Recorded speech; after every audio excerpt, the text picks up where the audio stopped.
making it a park. They have any number of, I think, 12 parks and schools, so that the playgrounds are used for the kids during the day, are used for ball games and organized activities. And the biggest example now is Doherty Valley with the Performing Arts Center there, and and the Olympic pool there. Yeah, and the pool, which was to the city standards. There are very few cities that have two huge Olympic pools. And let me make it clear, an Olympic pool is not a 25-yard pool, it's a 50-meter pool. So that's another policy that's been established. All these policies, luckily, have been built on, and each one shows the farsightedness of the people who initially wanted the city. Well, I think probably a lot of the residents of San Ramon, the current residents of San Ramon, weren't here at a time when the school district was in such a financial bind that it was no longer able to maintain the playground facilities. And the playground facilities had fallen into disrepair in some cases. A lot of the structures, if you'll recall, were made out of wood, and those became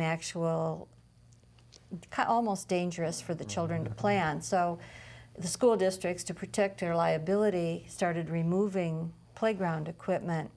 And it was at that point that, with your assistance and the assistance of the city attorney for the school district, we put together a contract which allowed the schools to lease back the properties, correct me if I'm wrong, to the city, so the city could make a park on each of the school sites, thereby relieving the school district of the responsibility of the maintenance of their playgrounds and opening up those areas to the community as a whole during the off hours.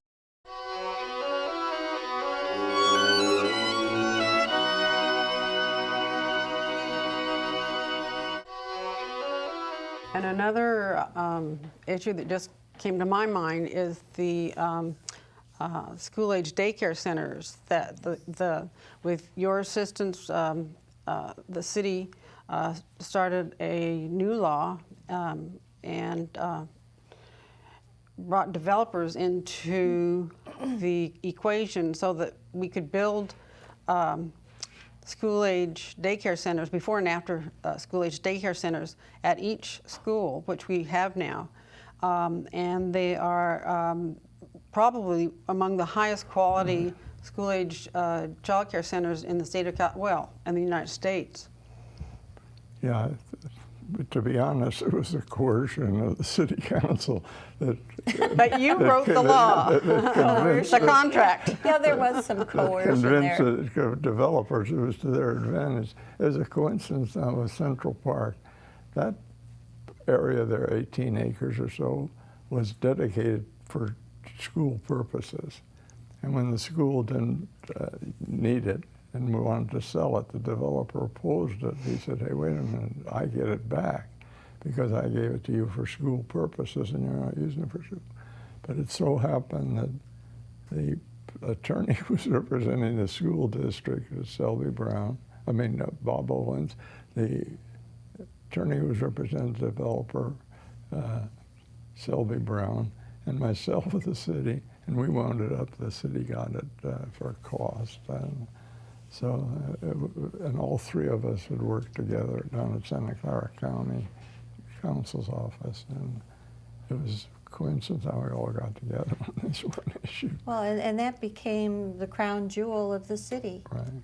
For a long period of time. And among the other cooperative efforts that you were involved in were the gyms, like at Pine Valley Intermediate School and the gym at Doherty Valley High School, and the gym at, what's the school on Acosta Boulevard? The middle school.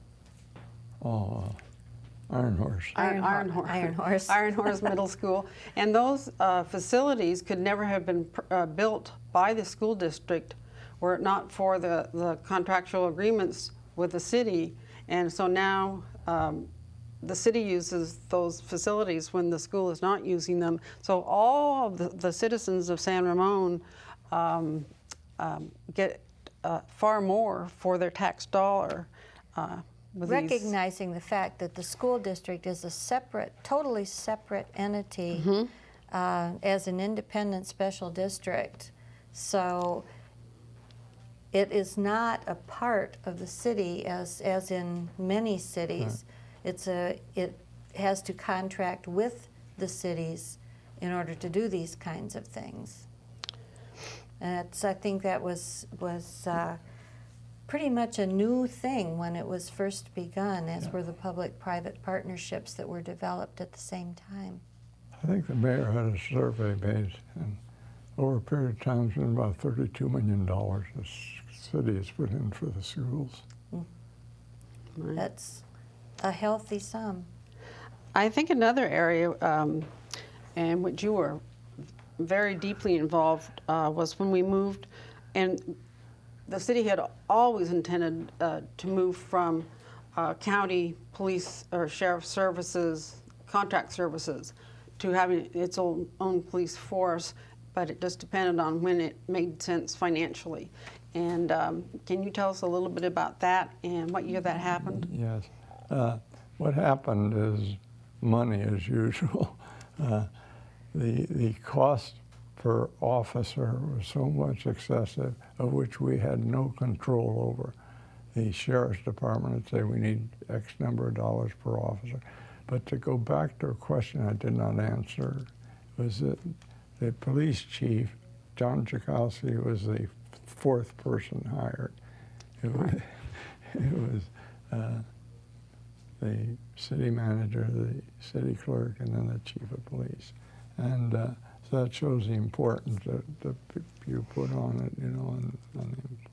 And as you know, the person you hired for Parks and Community Services later became one of our successful city managers. Her monies. But getting back to, so the last time around, we knew our contracts with the sheriff's department on the basis of once a year, and he comes up with his cost, and it became prohibitive. So the city said, well, you know, sometime it's going to have its own police force, which has the other advantage, rapid response.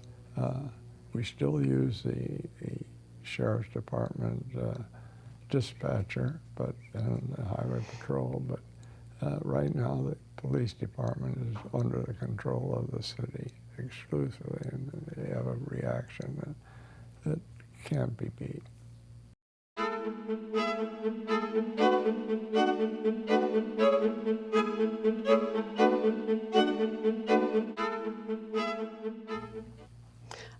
One item that I think we did forget to mention early on was the decision that was made by the city to purchase the city offices instead of lease from the very beginning, and then as the city grew, you know, purchased additional space.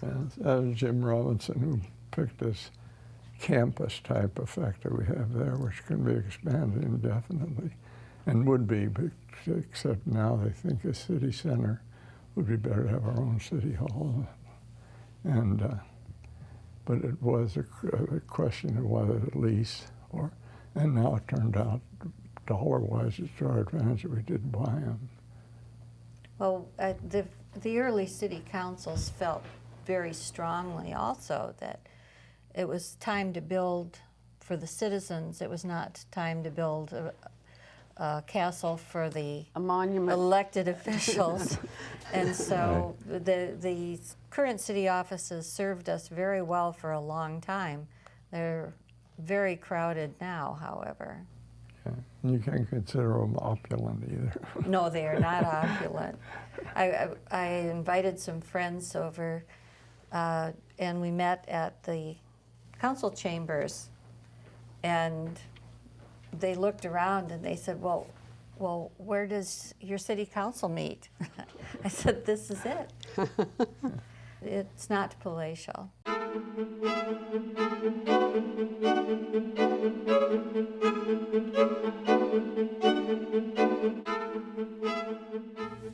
By the original, when we were talking about the police, the original contract with the sheriff was unique also back in 1983 when John Jakowski came on. Ordinarily, in most cities, they maintained their sheriff's persona when they were the city employees or city contract. And as I recall, didn't we buy our own police cars and have the officers in their own uniforms? That's correct. Normally you contract for a police officer and a police car, and the city bought its own police cars, has them colored and painted any color they wanted. And they also had another good deal. The sheriff would have named 3 people who were qualified to be chief of police, and the city manager and the city council would pick the person they selected of the 3. And if they didn't like any of the 3, he'd give them another 3. Sheriff Roop told me one time, he tells the people that come down to San Ramon, if the city manager tells you to do something, and if I tell you to do something opposite, you do exactly what the city manager says. And so the city's control was very good under Warren Roop. The sheriff was very cooperative and supporting the city. And it was just a matter of dollars and cents. His hands were tied because if you've been reading, he's going to have to lay off so many now because the county's in worse physical shape than most cities. Well, the county has made some serious demands on the future funding that would have cost the cities greatly in continuing the contract. I think that time had come. Yeah, well, Yes, I think the retirement costs were going to be prohibitive if we stayed with the county. Yeah, they're under the 1937, which is done PERS. We're under PERS, and we're in a unique situation that our retirement is generally funded. In other words, it's not $2 or $3 million unfunded liability.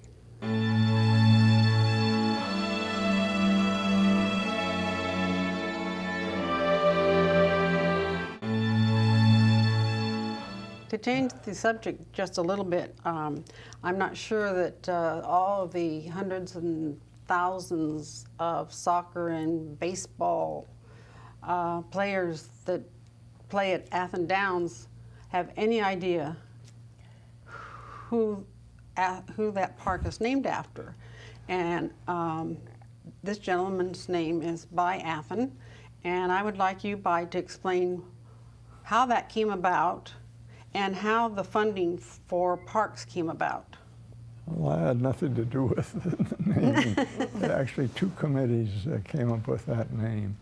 And it was, but why did they name it Athan Downs? There was a reason, and it had to do with funding. Right. Actually, what we had written when I was with the Valley Community Services District, which was parts of southern San Ramon and Dublin, which was responsible for parks, sewer, water, and what else? Garbage? What? Garbage? Solid waste? Yeah, yeah. So anyhow, Trash. at that time we passed an ordinance to join the district, which you had to do for sewer and water. You had to dedicate a certain portion of land, which turned out to be 3 acres per 1,000 people. And we started getting the Boone Acres was that way, and the park on Montevideo, which was unnamed at the time, was secured in that. And also Dublin Fields, we got through Congressman Miller, the first Congressman Miller. There's actually been 3 of them. And this Congressman Miller got us to Dublin Fields. So it was just through my work in this committee, while I was on the board, recommended it, and I was able to kill it. And there was an individual named Fox who had a fixation on it.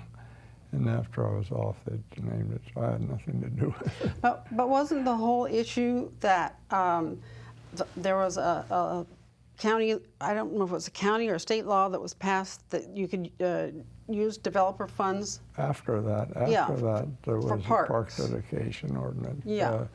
The McQuimby Act. It was passed after. But was that before or after Athan Downs? After. Really? Yeah. It was before.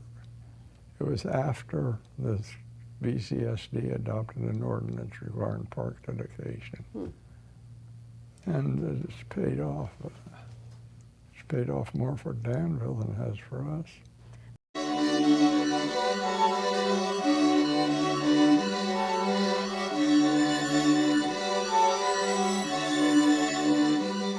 I'd like to talk about your other hats. You took off your city attorney hat and put on a city manager hat 2 different times in the city of San Ramon. How did that occur? It's just the leaving of the city manager was precipitous and needed someone to do it. I was around, just walking down the hall. Oh, you were walking down the hall and they said, "Oh, could you just please become be city a city manager for a while?" That's up to you people. Okay, how about your city council hat? I found that very interesting. It was an interesting group to be on, if you remember. You had to become elected in order to do so, right? Right. Yeah. Well, there was something, and this is the first time it's made public, but why I wanted it was actually against one of the council persons who was thinking of running for, and did run for supervisor, who had certain concessions that the city was making that I thought were wrong all along. And I got on the council and got voted down 3-2, so it didn't do anything good. How many years have you been in public service and serving the public overall? In some capacity. In all of your capacities? Since 1941, I was in the Army. Mm-hmm. That count? To 64, 24 years, and then the Army, and 17 years Santa Clara County Council's office, and 26 years now in the city of San Ramon. So I guess it's been quite a while. I would say so.